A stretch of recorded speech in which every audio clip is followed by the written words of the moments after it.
Good morning and welcome to the Breakfast Rundown with me, Zulfick Farzan. Well, it was a moment of joy in the Vatican and across the world yesterday with the announcement of the new Pope. Leo XIV is the new Pope. Peace be with all of you, were the first words of Pope Leo XIV. Now, the conclave elected Robert Francis Cardinal Prevost as the 267th Bishop of Rome following extensive deliberations. Now, the new Pope was announced to the waiting crowds by Cardinal Protodeacon Dominic Mamberetti. The first Augustinian Pope, Leo XIV, is the second Roman pontiff after Pope Francis from the Americas. Unlike Jorge Mario Bergoglio, however, the 69-year-old Robert Francis Prevost is from the northern part of the continent, though he spent many years as a missionary in Peru before being elected head of the Augustinians for 2 consecutive terms. The new Bishop of Rome was born on September 14, 1955 in Chicago, Illinois, to Louis Marius Prevost of French and Italian descent and Mildred Martinez of Spanish descent. He has 2 brothers, Louis Martin and John Joseph. And during the recent hospitalization of his predecessor, Prevost presided over the rosary of Pope Francis's health in St. Peter's Square on March 3rd.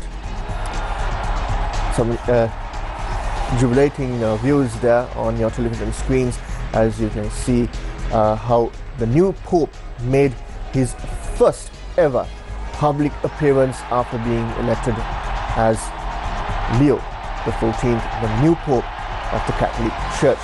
Thousands in attendance in the Vatican Square greeting the new head of the Catholic Church. As I mentioned before, his first words to the world were, "Peace be with all of you." On your screens you can now see crowds welcoming the new Pope. La pace sia con tutti voi. And his first comments to the world. Questo è il primo saluto del Cristo risorto, il buon pastore che ha dato la vita per il gregge di Dio. Benedictio Dei omnipotentis, Patris et Filii et Spiritus Sancti descendat super vos et maniat semper.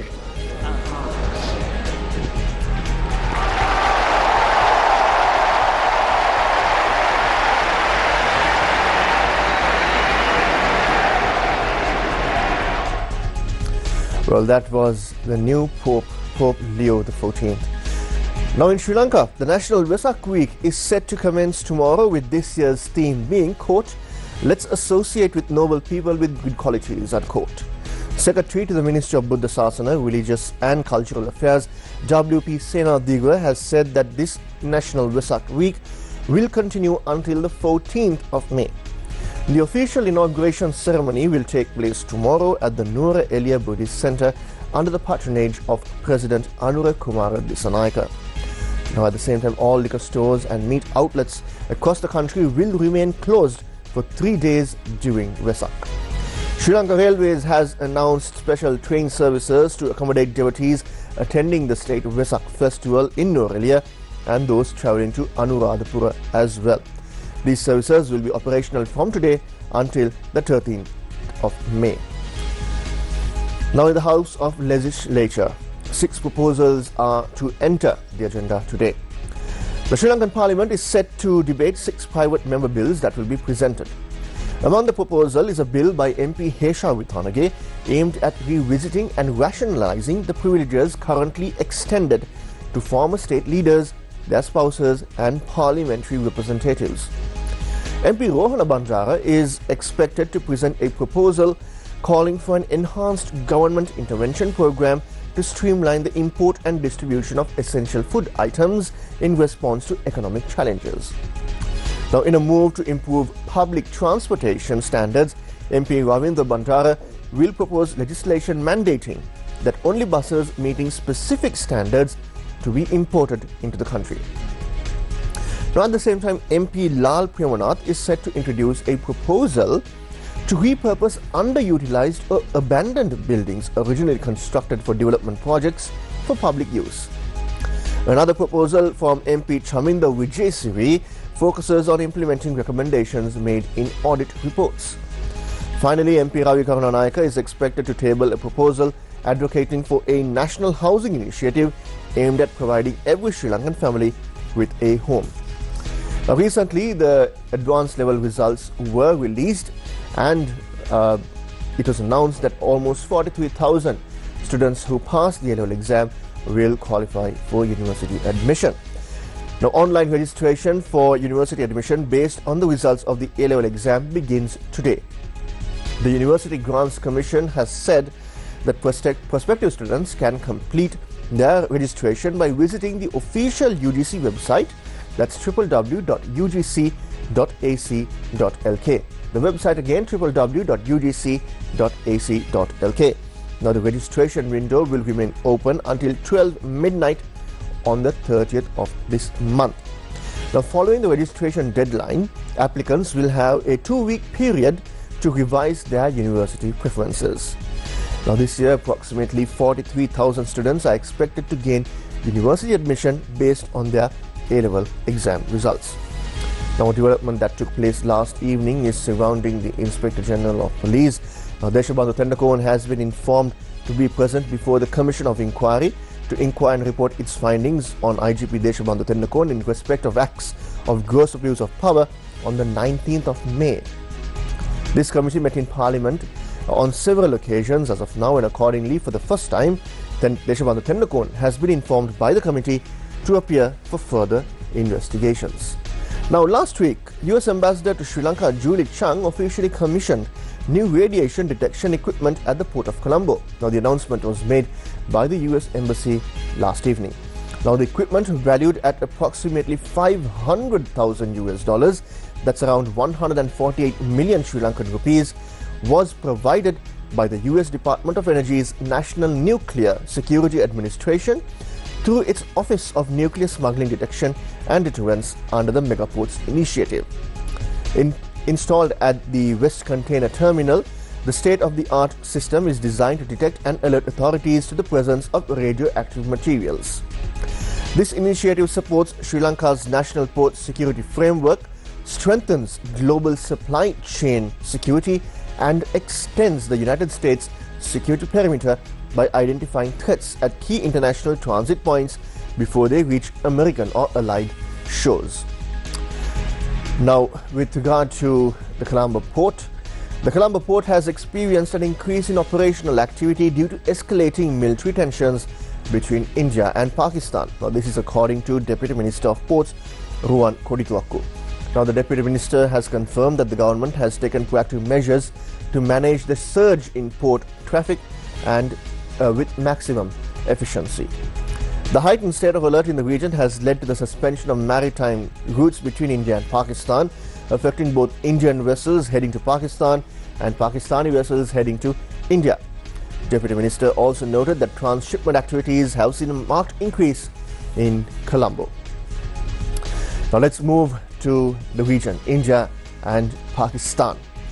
Now, India has started retaliatory operations, according to sources, after Pakistan escalated hostilities by opening airstrikes and drone attacks in the border areas of Jammu and Kashmir and Rajasthan on Thursday evening. Indian media is reporting that post-midnight on Friday, the Indian Navy started operations in the Arabian Sea against multiple targets in Pakistan. India had earlier underscored that while its actions are controlled and measured, it would respond in the same domain with the same intensity to attacks from Pakistan. The international border has been under heavy shelling, and a blackout was enforced in several cities in Jammu and Kashmir, Punjab and Rajasthan after Pakistani drones were intercepted and explosions were heard.